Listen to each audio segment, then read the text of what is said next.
निर्माण IAS lockdown module की कड़ी में आज के क्लास का विषय है मैपिंग क्लासेस, नवीन सर के साथ। निर्माण आईएएस के यूट्यूब चैनल पर मैं नवीन प्रताप तंवर आप सभी का स्वागत करता हूं। स्टूडेंट्स, आज हम लॉकडाउन मॉड्यूल में वर्ल्ड मैपिंग पार्ट 3 को कवर करेंगे। तो चलिए शुरू करते हैं आज की सीरीज़ को। ये देखिए, आज की सीरीज़ में हम स्टडी करेंगे दक्षिण अमेरिका महाद्वीप का। और आगे बढ़ने से पहले दक्षिण अमेरिका के बारे में कुछ फैक्चुअल इन्फॉर्मेशन जान लेते हैं जो एग्ज़ाम के पॉइंट ऑफ व्यू से काफ़ी महत्वपूर्ण रहेगी। सबसे बड़ी बात, ये विश्व का जो चौथा बड़ा महाद्वीप है, चौथा बड़ा महाद्वीप। उसके साथ यहाँ पे हिमालय पर्वत श्रृंखला के बाद, हिमालय के बाद विश्व की दूसरी सबसे ऊंची पर्वत श्रृंखला मिलती है जिसका नाम है एंडीज़। आपने अक्सर नाम सुना होगा एंडीज़ पर्वतमाला। एक प्रकार की ये वलित पर्वत श्रृंखला है। उम्मीद कर रहा हूँ कि आप लोगों को पता होगा कि वलित पर्वत श्रृंखलाएँ क्या होती है, कैसे बनती है। और इसका जो सबसे ऊंचा जो शिखर है उसका नाम है माउंट अकांकागुआ। अकांकागुआ कहाँ पड़ता है? ये चिली एक देश है यहाँ का, उसमें इसकी लोकेशन है। और बोला जाता है कि जो एंडीज़ का जो विस्तार है वो कैरेबियन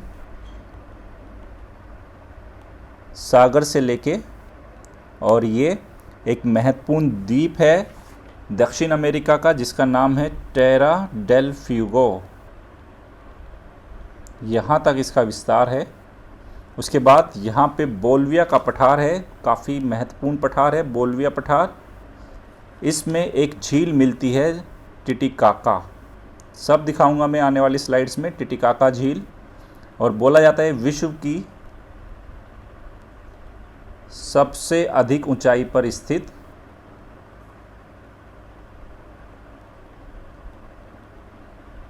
झील है ये, जो नौगम्य है। ठीक है, सबसे अधिक ऊंचाई पर स्थित नौगम्य झील है, इस बात को याद रखेंगे। उसके साथ आपने कोटोपैक्सी का नाम सुना होगा। कोटोपैक्सी ये इक्वेडोर में है। इक्वेडोर एक कंट्री है यहाँ की, दिखाऊंगा आने वाली स्लाइड में। और ये विश्व का सबसे ऊंचा सक्रिय ज्वालामुखी है, सबसे ऊंचा सक्रिय ज्वालामुखी। चले आगे चलते हैं। ये देखिए, ये फिजिकल मैप है, भौतिक मानचित्र है ये दक्षिण अमेरिका का। यहाँ पे कुछ छोटी छोटी इन्फॉर्मेशन कलेक्ट करते हैं। देखो, मैं पहले से ही कहता आ रहा हूँ, सारे मैप जो मैं यूज़ कर रहा हूँ वो बहुत एचडी क्वालिटी के हैं, लेकिन क्योंकि अभी यूट्यूब की जो क्वालिटी है, वीडियो क्वालिटी स्टैंडर्ड डेफिनेशन पे सेट है, इसलिए बहुत ज़्यादा हो सकता है आपको साफ़ नज़र ना आए। लेकिन जैसे ही क्वालिटी एचडी में कन्वर्ट होगी, ये बहुत ही एचडी मैप है, आप इसको ध्यान रखना। ठीक है, तब तक थोड़ा सा कॉम्प्रोमाइज़ कर लो। ये साउथ अटलांटिक ओशियन है, इस साइड आप देख सकते हो, और इधर देख सकते हो साउथ पैसिफिक ओशियन है। इन दोनों के बीच में है ये दक्षिण अमेरिका। ऊपर हम देखेंगे गुआना का बेसिन है, नीचे देखेंगे अर्जेंटीना बेसिन है। यहाँ पे स्कोशिया रिज है, समुद्र के अंदर, महासागर के अंदर एक स्कोशिया कटक है। फिर चिली राइज है, चिली का बेसिन है। यहाँ पे हम देख सकते हैं गल्फ ऑफ ग्वायाकिल, अभी न्यूज़ में चर्चा में है ग्वायाकिल। आप मुझे बताना कि ग्वायाकिल चर्चा में क्यों था अभी। आप ऊपर देख सकते हैं पनामा बेसिन है। ये तो हुआ आसपास का समुद्री हमने क्षेत्र देखा। अब देखते हैं अंदर मुख्य भूमि पे। सबसे ऊपर देखो आप, कोस्ट रेंज नज़र आ रही है यहाँ पे, तटीय जो एक श्रृंखला है यहाँ पे। उसके जस्ट नीचे एंजेल जलप्रपात है। उसके बाद हम देखेंगे गुयाना हाईलैंड है यहाँ पे, उसी में अराकल माउंटेन है। उसके बाद देख सकते हैं कंपोज कटिंगा है, ब्राज़ीलियन उच्च भूमि है ये नीचे की ओर। इसके जस्ट वेस्ट में माटो ग्रासो का पठार है, नीचे पंपास है, उसके नीचे पैटागोनिया है। उसके बाद हम देख सकते हैं ग्रान चाको क्या है, बताऊंगा आने वाली स्लाइड्स में। फिर है कोर्डोबा रेंज, यहाँ देख सकते हैं ये एंडीज़ चल रहा है हमारा। इसमें देखिए अकांकागुआ दिखा रखी है, 6960 मीटर इसकी ऊंचाई है। फिर अटाकामा का डेजर्ट है, महत्वपूर्ण मरुस्थल है ये। उसके बाद हम देख सकते हैं बोल्विया का पठार, मैंने बताया था बोल्विया के पठार में एक झील है लेक टिटिकाका।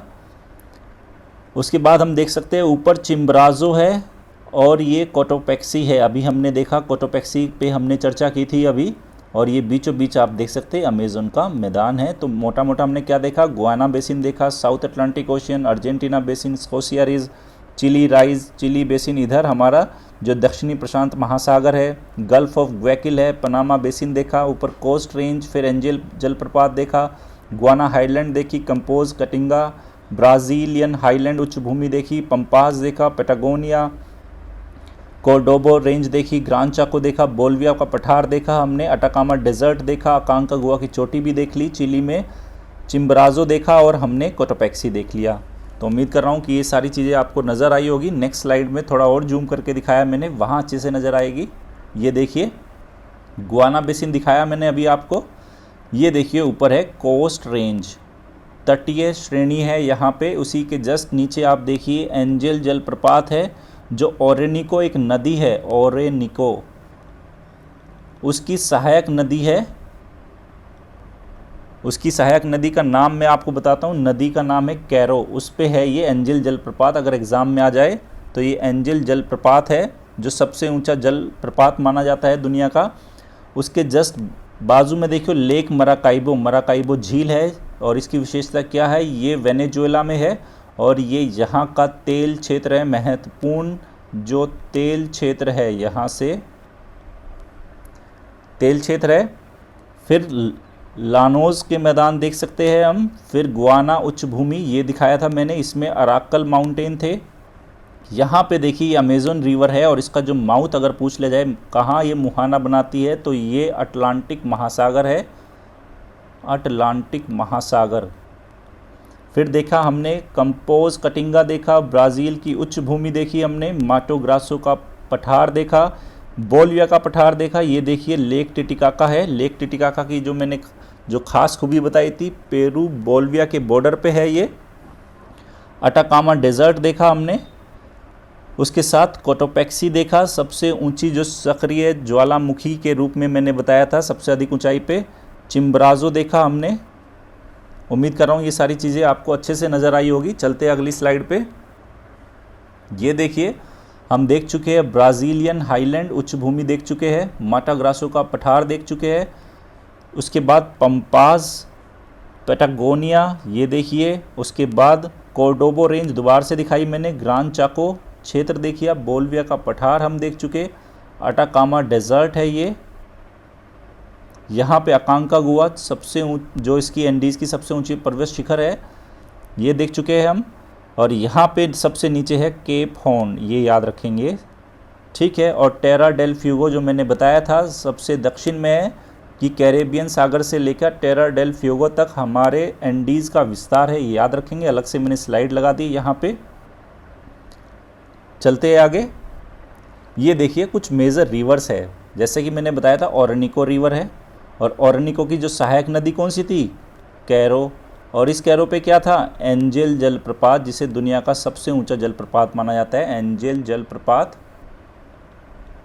उसके बाद देख सकते हैं अमेज़न रिवर है, माउथ कहाँ बना रही है, अटलांटिक ओशियन में, और इसकी जो कुछ सहायक नदी है, नेग्रो रिवर, फिर मेडीरा रिवर, टेपाजोस रिवर, जिंगू रिवर हम देख सकते हैं।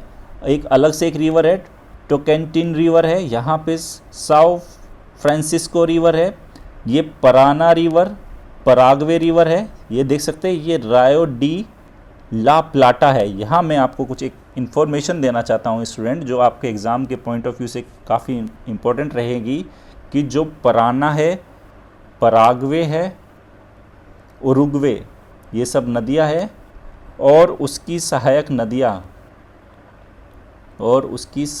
नदियाँ इनके सम्मिलित तंत्र को, जो सब मिला के एक तंत्र डेवलप होता है, तंत्र को जिस नाम से जाना जाता है उसका नाम है प्लाटा, प्लाटा कहते हैं इसको। तो पराना, पराग्वे, उरुग्वे और उसकी सहायक नदियों के सम्मिलित तंत्र को हमने प्लाटा के नाम से जाना, ठीक है। तो ये बात ध्यान रखेंगे, महत्वपूर्ण जानकारी है ये हमारे लिए।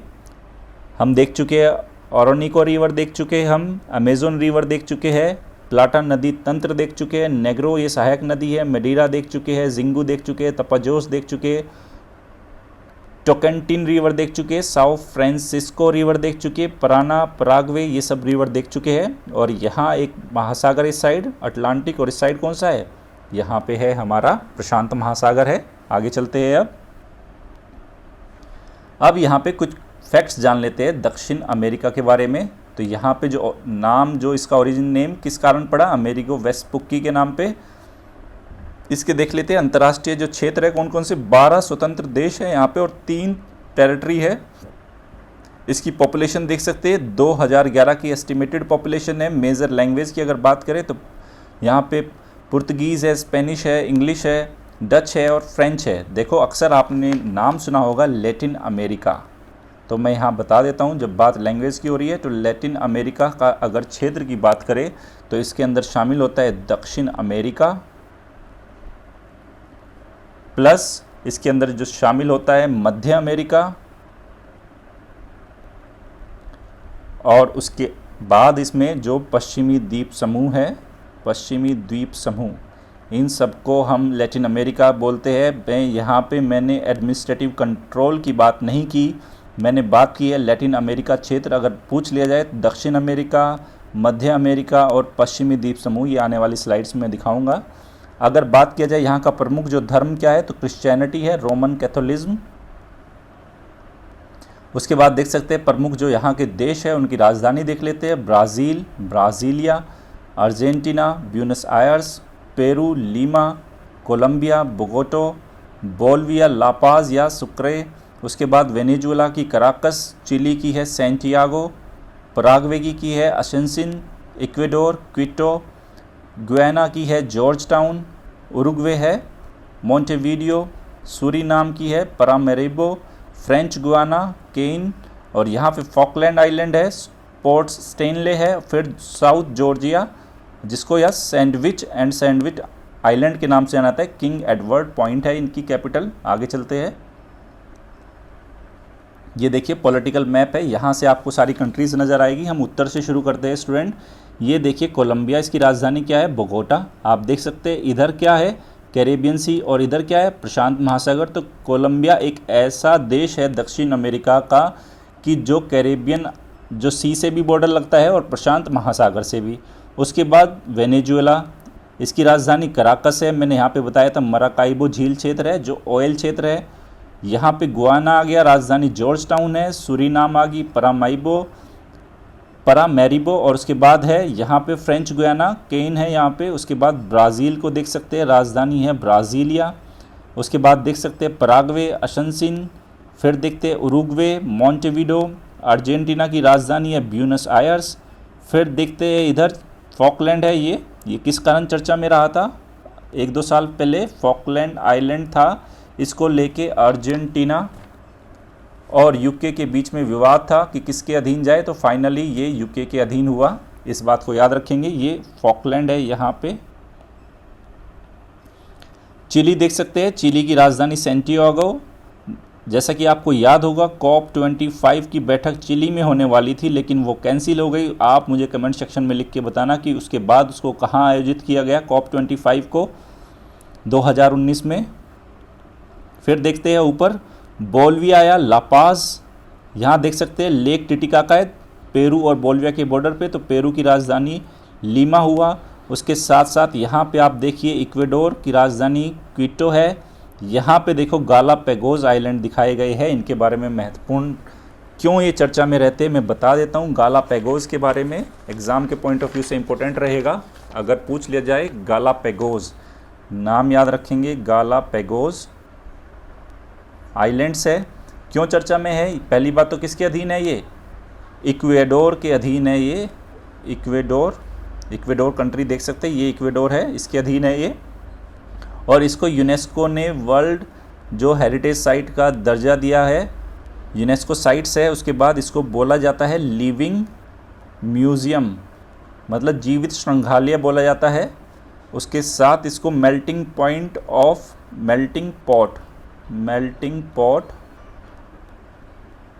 ऑफ मरीन स्पीसीज़, मतलब जो समुद्री प्रजातियां हैं उनका मेल्टिंग पॉइंट बोला जाता है अगर एग्ज़ाम में पूछ लिया जाए। उसके बाद ये एक सीस्मिक और वॉल्केनिक एक्टिविटी का क्षेत्र है, एक्टिविटी जोन है ये। उसके साथ साथ जो इसकी अन्य खास खूबी है मैं बता देता हूँ, ये बोला जाता है कि ये यहाँ पे ये development of unusual marine life, मतलब असामान्य समुद्री जीवन देखने को मिलता है यहाँ पे। और उसके साथ साथ यूनेस्को ने इसको बोला है, गालापेगोस को, कि ये आउटस्टैंडिंग यूनिवर्सल वैल्यू का क्षेत्र है, आउटस्टैंडिंग यूनिवर्सल वैल्यू। तो ये गालापेगोस के बारे में बताया, किसके अधीन है, इक्वेडोर के, यूनेस्को साइट का दर्जा मिला हुआ है। तो बेसिकली सारी कंट्री देख ली हमने यहाँ पे। आगे चलते हैं, ये देखिए कुछ मेजर सिटीज़ देख लेते हैं अब हम साउथ अमेरिका की। उत्तर से ही शुरू करते हैं। ये कोलंबिया देख सकते हैं, Bogota, Venezuela, Caracas, George town देखा हमने, यहाँ पे परामेरेबा जो राजधानी है सूरीनाम की, केन देखा हमने। उसके बाद देखिए ब्राज़ील में फोर्टेलिज़ा, अगर याद हो फोर्टेलिज़ा घोषणा पत्र, तो फोर्टेलिज़ा सिटी है किसकी, एक शहर है ब्राज़ील का। उसके बाद देख सकते हैं नेटाल है, रेसिफ है। उसके बाद साल्वाडोर का नाम सुना होगा, बेला हॉरिजॉन्टे, ये काफ़ी फेमस है, हॉलीवुड मूवीज़ में अक्सर चर्चा में रहता है। ब्राज़ीलिया देखिए ये। उसके बाद देखिए रियो डी जनेरियो नाम सुना होगा आपने, सेंटोस नाम सुना है, पोर्ट एलिग्रे, साओ पालो ब्राज़ील की एक बहुत महत्वपूर्ण सिटी है। फिर उरुग्वे आप देख सकते हैं, मोंटेविडियो, ब्यूनस आयर्स हो गया, अर्जेंटीना, वाहिया ब्लांका, ये भी हॉलीवुड मूवी में अक्सर चर्चा में रहता है। उसके बाद देख सकते हैं यहाँ पे हम सैंटियागो है चिली में। उसके बाद बोलिविया का लापाज, पराग्वे का असेंसिन, महत्वपूर्ण ये कैपिटल सिटी है, पेरू की लामा। उसके बाद इक्वेडोर का क्विटो, ये देख चुके हैं। गालापेगोस के बारे में मैं आपको बता चुका हूँ क्यों चर्चा में था ये। गल्फ ऑफ ग्वायाकिल के बारे में मैंने पूछा है कि ग्वायाकिल एक यहाँ पे एक सिटी है, ये क्यों चर्चा में थी अभी, ये आप मुझे कमेंट सेक्शन में लिख के बताएंगे। और ये फॉकलैंड आइलैंड है बिल्कुल दक्षिण में, इसका पूरा चर्चा में मैंने बता दिया था। अर्जेंटीना और यूके के बीच में विवाद था, फाइनली ये यूके के अधीन गया। और यहाँ पे साउथ जॉर्जिया आइलैंड है यूके के अधीन, ये भी हम ध्यान रखेंगे। आगे चलते हैं। अब ये मेजर क्लाइमेट रीजन्स है जो एग्ज़ाम के यूपीएससी पीटी के पॉइंट ऑफ व्यू से बहुत ज़्यादा इंपॉर्टेंट है, जो हमें पता होना चाहिए कि दक्षिण अमेरिका में कौन कौन से क्षेत्र में कौन कौन सी जलवायु मिलती है। तो सबसे पहले आप देख सकते हैं विषुवतीय जलवायु यहाँ पे मिलती है ब्राज़ील में। जब बात यहाँ पे जलवायु क्षेत्र की हो रही है तो आगे बढ़ने से पहले मैं आपको कुछ चीज़ें बता देता हूँ कि अगर एग्ज़ाम में पूछ लिया जाए कि इक्वेटर विषुवत रेखा कौन कौन सी कंट्री से होके जा रही है यहाँ पे, तो मैं बता देता हूँ ये इक्वेडोर से होके जाती है, कोलंबिया और ब्राज़ील। बात की जाए अगर ट्रॉपिक ऑफ कैप्रिकॉर्न की, ट्रॉपिक ऑफ कैप्रिकॉर्न, ये मकर रेखा की बात हो रही है यहाँ पे, ये अर्जेंटीना से होके जाती है, ब्राज़ील से होके जाती है, चिली से होके जा रही है और पराग्वे से होके जाती है। ये बात हम याद रखेंगे। आगे बढ़ने से पहले मैं आपको एक बात और बता देता हूँ स्टूडेंट, कि अक्सर हम दुनिया में कुछ जो घास के मैदानों के नाम हमें पता होना चाहिए, क्योंकि बात अगर यहाँ घास की जलवायु प्रदेश की हो रही है तो कुछ घास के मैदान, ये एक्स्ट्रा इन्फॉर्मेशन है। अभी बाकी इन जलवायु क्षेत्र पर मैं वापस आऊँगा। इन घास के मैदानों को मैं बता देता हूँ। घास के मैदान दो प्रकार के होते हैं बेसिकली, जो हमारे एग्ज़ाम के पॉइंट ऑफ व्यू से इंपॉर्टेंट है। कई टाइप के होंगे लेकिन एग्ज़ाम के पॉइंट ऑफ व्यू से हम देखेंगे उष्ण कटिबंधीय घास के मैदान और शीतोष्ण कटिबंधीय। उष्ण कटिबंधीय के अगर अक्सर आपने नाम सुने होंगे, सवाना, ठीक है। अभी हमने लानोस देखा था वेनेजुला और कोलंबिया में, लानोस, ठीक है। फिर कंपोज है, ये भी दिखाया था मैंने आपको। शीतोष्ण के कुछ मैदान हैं दुनिया में, उनका भी नाम याद रखेंगे, किन किन नामों से जाने जाते हैं वो। प्रेरी के बाद पंपाज जो दक्षिण अमेरिका में मिलते हैं, वेल्ड है जो कहाँ मिलते हैं, दक्षिण अफ्रीका, और स्टेपी ये कहाँ मिलते हैं, एशिया, ठीक है। ये हम याद रखेंगे। अगर आपको याद हो, कल मैंने जब ऑस्ट्रेलिया कराया था तो वहाँ पे मैंने एक जो शीतोष्ण कटिबंधीय घास के मैदान कराए थे, शीतोष्ण घास मैदान, वो आप मुझे बताना कि उनको किस नाम से जाना जाता है। ये आपका एक होमवर्क है। अब देखिए सवाना मिल रही है यहाँ पे, दक्षिण अमेरिका में प्रेरी घास मैदान मिलते हैं, उस टाइप की जलवायु मिलती है। शीतोष्ण मरुस्थलीय जलवायु मिलती है, महासागरीय जलवायु मिलेगी, भूमध्य सागरीय जलवायु। मैंने कल भी ऑस्ट्रेलिया वाली मैपिंग में एक स्लाइड लगाई थी कि पूरी दुनिया में मेडिटेरेनियन टाइप की जलवायु कहाँ मिलती है, और इस जलवायु की विशेषता क्या थी कि यहाँ पे शीतकालीन वर्षा होती है। उसके साथ हम देखेंगे उष्ण मरुस्थलीय जलवायु यहाँ पे मिलती है, और ये है यहाँ पे एक डेजर्ट था अटाकामा, अगर आपको याद हो, उष्ण कटिबंधीय जलवायु है यहाँ पे, उष्ण मरुस्थलीय जलवायु। फिर उसके बाद है यहाँ पे सवाना जलवायु। तो कुल मिला के कौन कौन सी जलवायु है यहाँ पे? सवाना, विषुवतीय, फिर सवाना, प्रेरी, शीतोष्ण मरुस्थलीय जलवायु, और उसके बाद यहाँ पे महासागरीय जलवायु, भूमध्य सागरीय जलवायु और उष्ण मरुस्थलीय जलवायु। ये हमारे मेजर क्लाइमेट रीजन हुए दक्षिण अमेरिका के। आगे चलते हैं। ये देखिए वेजिटेशन, तो मैंने अभी बताया था आपको, लानोस बताया मैंने आपको, ये क्या है? उष्ण कटिबंधीय घास के मैदान है लानोस, उष्ण कटिबंधीय मैदान है ये घास के। मैंने आपको बताया यहाँ पे कंपोज के बारे में बताया था, फिर पंपास बताया मैंने, दक्षिण अमेरिका में पंपास, ये क्या है? शीतोष्ण घास के मैदान है, पैटागोनिया।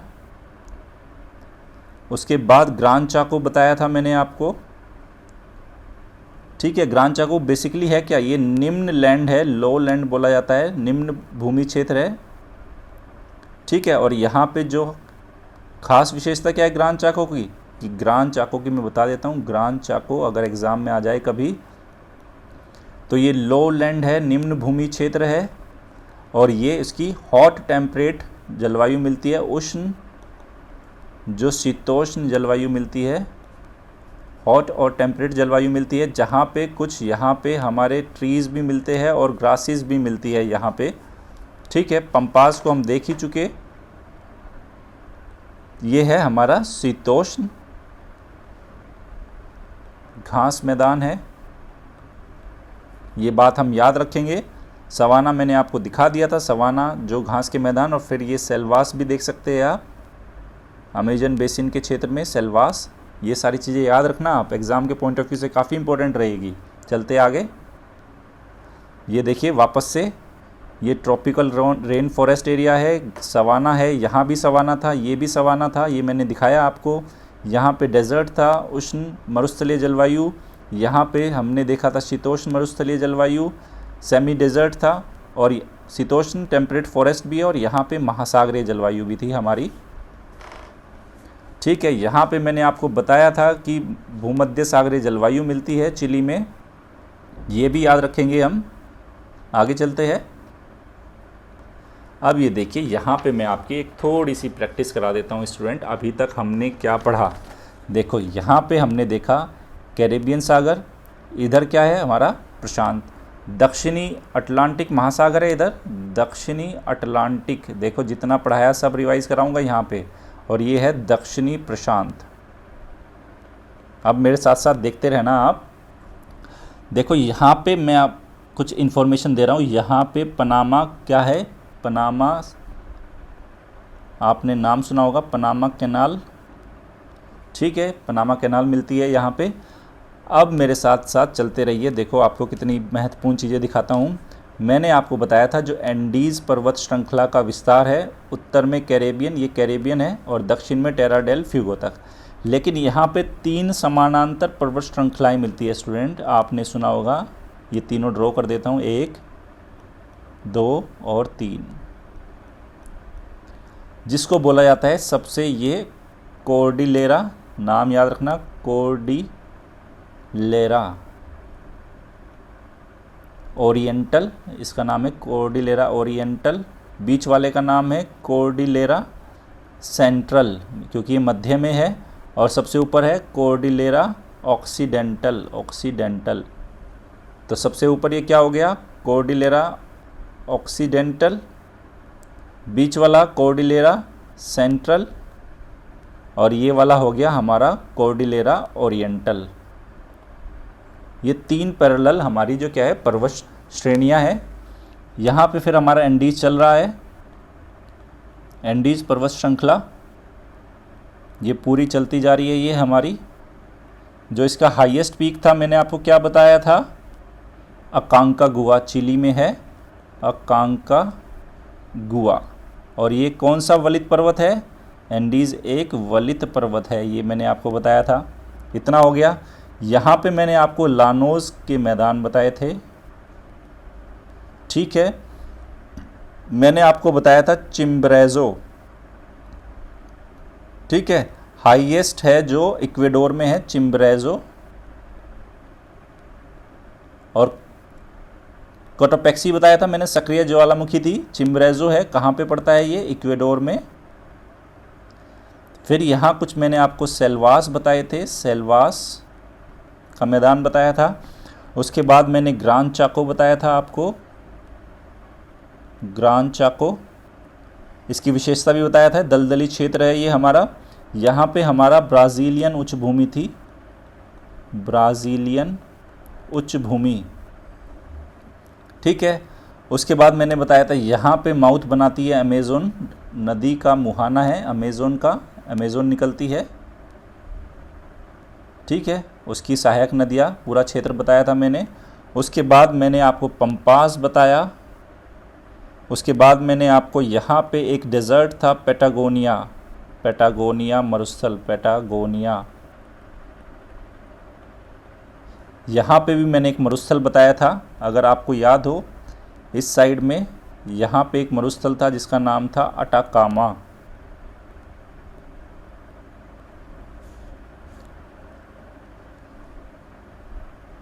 ठीक है। ये हमारा पंपास हो गया, ये पैटागोनिया हो गया। ये महत्वपूर्ण चीज़ें थी। यहाँ पे जो ये आइलैंड है ये फॉकलैंड आइलैंड बताया मैंने आपको, किसके अधीन है, यूके। विवाद किसके बीच में था, यूके और अर्जेंटीना का बीच में विवाद था इसको लेके, लेकिन वो विवाद क्या हुआ, बाद में किसके अधीन गया, ये दक्षिण कह रहा हूँ, यूके के अधीन चला गया है। दक्षिण अमेरिका का ये एक आइलैंड है जो यूके के अधीन गया। उसके साथ साथ अमेज़न रिवर मैंने बताया, अमेज़न रिवर अगर एग्ज़ाम में पूछ ले कहाँ से इसकी उत्पत्ति होती है तो एंडीज़ पर्वतमाला से, एंडीज़ से होती है। और किस कंट्री से होती है, पेरू से, ये बात याद रखेंगे हम। उसके साथ साथ कुछ लेक थी, मराकैबो झील थी हमारी, मैंने बताया था कहाँ पे है ये, वेनेजुएला में है। किस लिए थी, एक ऑयल क्षेत्र है, मतलब ऑयल फील्ड है ये यहाँ का। उसके साथ टिटिकाका झील मैंने बताई थी, लेक टिटिकाका, ये रिवाइज करा रहा हूँ मैं। टिटिकाका की विशेषता क्या थी, ये पेरू और बोलिविया की बॉर्डर पे थी। उसके साथ साथ एक और लेक है, लेक पोपो, बोलिविया। देखो ब्राज़ील की मैं एक ख़ास विशेषता आपको बताता हूँ, जो ब्राज़ील की खास विशेषता रहेगी, आप उसको देखना, आपका होमवर्क है वो मैंने वहाँ पे नहीं बताया, आप उसको मैप पे देखना खुद से कि ब्राज़ील की जो ख़ास बात है कि लगभग दक्षिण अमेरिका की अगर कितनी कंट्रियों को छोड़ दिया जाए, सिर्फ 2 देशों को छोड़ दिया जाए, ब्राज़ील की ख़ास खूबी क्या रहेगी, अगर चिली और इक्वेडोर को छोड़ दिया जाए, इन 2 देशों को छोड़ दिया जाए तो हर देश के साथ ब्राज़ील का बॉर्डर है। ये आपका होमवर्क है, ये आप एक बार खुद से मैप में देखना कि चिली और इक्वेडोर को अगर छोड़ दिया जाए तो ब्राज़ील का बॉर्डर हर देश से लगता है, ठीक है। और ब्राज़ील का अधिकतर भाग क्या है, वो इक्वेटर के दक्षिण में ही पड़ता है। ये बात हो गई हमारे जो हमारे ये अटाकामा मरुस्थल है, इसकी एक विशेषता है, ये मैं आपको यहीं बता देता हूँ कि यहाँ पे नाइट्रेट के भंडार मिलते हैं, नाइट्रेट भंडार, ये इसकी विशेषता है। उसके साथ साथ यहाँ के अगर एग्रीकल्चर की बात करें तो यहाँ पे कहवा का बड़े मात्रा में बड़े यहाँ पे बागान हैं कहवा के, ब्राज़ील में दक्षिण अमेरिका में, जिनको फजेंडा के नाम से जाना जाता है। फजेंडा, अगर एग्ज़ाम में आप पूछ लिया जाए कि फजेंडा क्या है तो कहवा के जो बड़े जो बागान हैं उनको फजेंडा के नाम से जाना जाता है। उसके साथ साथ चिली के अंदर एक महत्वपूर्ण जो लोकेशन रहेगी वो है चुकीकमाता, ये मैं लिख रहा हूँ यहाँ पे। इसकी विशेषता क्या है, ये चुक्कीकामाता की जो ख़ास विशेषता है, यहाँ पे तांबे के उत्पादन के लिए फेमस है। ये तांबे के उत्पादन, तो ये बात, ये महत्वपूर्ण जानकारी रहेगी हमारे पास। उम्मीद कर रहा हूँ ये सारी चीज़ें समझ में आ गई होगी। कॉर्डिलेरा ऑक्सीडेंटल हो गया, सेंट्रल हो गया, ओरिएंटल हो गया, लानोस देख लिया, अमेजन देख ली, चिम्बराजो देख लिया, सेल्वास, ग्रांड चाको, पेम्पास, पैटागोनिया, फिर अटाकामा का डेजर्ट देख लिया था हमने। ठीक है, और एक होमवर्क दिया है मैंने आपको। होमवर्क क्या है कि ब्राज़ील की लोकेशन देखना कि ये चिली और इक्वेडोर को छोड़कर हर कंट्री के साथ ब्राज़ील का बॉर्डर लगता है। ये इसकी महत्वपूर्ण विशेषता है। हमने मराकाइबो झील देख ली, टिटिकाका झील की विशेषता क्या है वो देख ली, फॉकलैंड हमने देख लिया। तो ये मोटा मोटा हमने सारी चीज़ें देख ली। एग्ज़ाम के पॉइंट ऑफ व्यू से क्या क्या चीज़ें महत्वपूर्ण थी वो सारी मैंने आपको दिखाई है। आगे चलते हैं। ये देखिए, मैंने बोला था मध्य अमेरिकी देशों को मैं दिखाऊंगा, आप देख सकते हैं। इसमें मध्य अमेरिका की देशों के अंदर पनामा, ठीक है, Costa Rica, Nicaragua, Honduras, El Salvador, Guatemala और बेलीज़, ये सारी कंट्रीज़ आती है। उन सब की कैपिटल देखेंगे हम। ग्वाटेमाला की जो कैपिटल है ग्वाटेमाला सिटी, जो बेलीज़ की है बेल्मोपेन हो गई हमारी, होंडुरास की है, ये देख सकते हैं ये राजधानी। एल सल्वाडोर की सैन सल्वाडोर है, कोस्टा रिका की सैन जोस है, ठीक है, जो निकारागुआ की मानगुआ है। देखो यहाँ पे मैं आपको एक महत्वपूर्ण चीज़ दिखा रहा हूँ। ये आपने देखा है कि ये कैरेबियन सी है, ठीक है, केमन आइलैंड है। अक्सर आपने नाम सुना होगा केमन आइलैंड, किस लिए चर्चा में रहता है आप मुझे कमेंट सेक्शन में लिख के बताना। केमन आइलैंड बहुत ज़्यादा चर्चा में रहा था ये पिछले साल। केमन आइलैंड यूके के अधीन है, कैरेबियन सी में है।